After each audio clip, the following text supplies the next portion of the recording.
ಇಲ್ಲಿ 3 ದರ್ಶನ್ ಇದ್ದಾರೆ. ಒಬ್ರು ನೆನ್ನೆ ದರ್ಶನ್, ಅಂದ್ರೆ ನಮ್ಗೆ ಬಹಳ ಮಜಾ ಕೊಟ್ಟಂತಹ ಸೂಪರ್ ಸ್ಟಾರ್. ಅವರ ಚಿತ್ರಗಳು ಫ್ಯಾಂಟಾಸ್ಟಿಕ್ ದರ್ಶನ್. ಅವರು ವೀಕೆಂಡ್ ರಮೇಶ್ ಚೇರ್ ಕೂತು ಆ ದರ್ಶನ್ ಅಂತ, ಅವರು ನೆನ್ನೆಯ ದರ್ಶನ್ ಒಬ್ಬರಿದ್ದಾರೆ. ಇವತ್ತಿನ ದರ್ಶನ್ ಒಬ್ಬರಿದ್ದಾರೆ. ನಮ್ಮೆಲ್ಲರಿಗೂ ಸ್ವಲ್ಪ ಬೇಜಾರಾಗಿದೆ ಈ ಘಟನೆಯಿಂದ. ಒಂದು ದೊಡ್ಡ ತಪ್ಪಾಗಿದೆ. ಆ ತಪ್ಪಿಗೆ ಆಗ್ಬೇಕಾದ ಶಿಕ್ಷೆ, ಆ ತಪ್ಪನ್ನ ಯಾರು ಮಾಡಿದಾರೋ ಆ ವ್ಯಕ್ತಿಗೆ ಶಿಕ್ಷೆ ಆಗ್ಲೇಬೇಕು. ಕಾನೂನು ಅದಾಗುತ್ತೆ.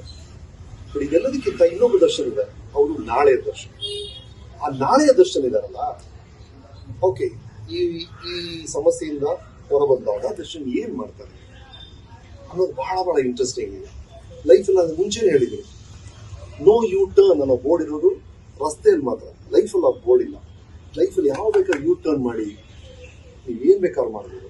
ಹಾಗಾಗಿ ನಾಳೆ ಇದೆಲ್ಲ ಸಮಸ್ಯೆಗಳೆಲ್ಲ ದಾಟಿ ಈ ತಪ್ಪಿಗೆ ಆಗ್ಬೇಕಾದ ಶಿಕ್ಷೆ ಹಾಗೆ ಆಗುತ್ತೆ. ಅದು ನಿಯಮ ಕೂಡ, ದಟ್ ಇಸ್ ಟ್ರೂ. ಬಟ್ ಇದೆಲ್ಲ ಆದ್ಮೇಲೆ ಒಂದು ಚಾನ್ಸ್ ಇದೆ ಟು ಕರೆಕ್ಟ್ ಅಂಡ್ ಒರಿಜಿನಲ್ ನೆನ್ನೆಯ ದರ್ಶನ ಮತ್ತೆ ನಮ್ಮ ಮನಸ್ಸಲ್ಲಿ ವಾಪಸ್ ಬರೋ ಥರ ಚಾನ್ಸಸ್ ಇರುತ್ತೆ. ಅದು ನಾಳೆ ಕಾದು ನೋಡೋಣ ಆ ದರ್ಶನ ಏನ್ ಮಾಡ್ತಾರೆ ಅನ್ನೋದು ನನಗಿಲ್ಲ. ಬಟ್ ಇವತ್ತಿನ ಮಟ್ಟಿಗೆ ಇಸ್ರೇಲಿ ಪ್ರೈಮ್ ಮಿನಿಸ್ಟರ್ ಒಂದ್ಸಲ ತುಂಬಾ ಒಳ್ಳೆ ಮಾತು ಹೇಳಿದ್ರು. ಅವ್ರು ಹೇಳಿದ್ರು, ಆಗ ಐ ಥಿಂಕ್ ರೀಗನ್ US ಪ್ರೆಸಿಡೆಂಟ್ ಆಗಿದ್ರು. ಅವರು ನಾಜಿ ಕ್ಯಾಂಪ್ ನೋಡಕ್ ಹೋಗ್ಬಿಟ್ಟು ಇಸ್ರೇಲಿ ಪ್ರೈಮ್ ಮಿನಿಸ್ಟರ್, ಏನ್ ಸಾರ್ ನಿಮ್ಗೆ ಗೊತ್ತಿರೋ ವ್ಯಕ್ತಿ ಎಂತ ತಪ್ಪು ಮಾಡ್ಬಿಟ್ಟಿದ್ದಾರೆ ಅಂತ ಅವ್ರು ಹೇಳಿದ್ರು.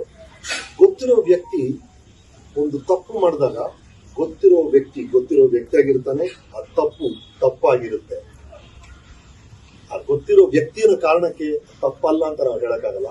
ಆ ತಪ್ಪು ಅಂತ ಒಂದೇ ಕಾರಣಕ್ಕೆ ನಂಗೆ ಗತಿನೇ ಗೊತ್ತಿಲ್ಲ ಅಂತ ನಾನು ಹೇಳಕ್ಕಾಗಲ್ಲ ಅಂತ. ಆ ತರ ಒಂದು ಬಹಳ ಇಕ್ಕಟ್ಟಾದ ಜಾಗದಲ್ಲಿ ಸಿಕ್ಕಾಕೊಂಡಿದ್ವಿ.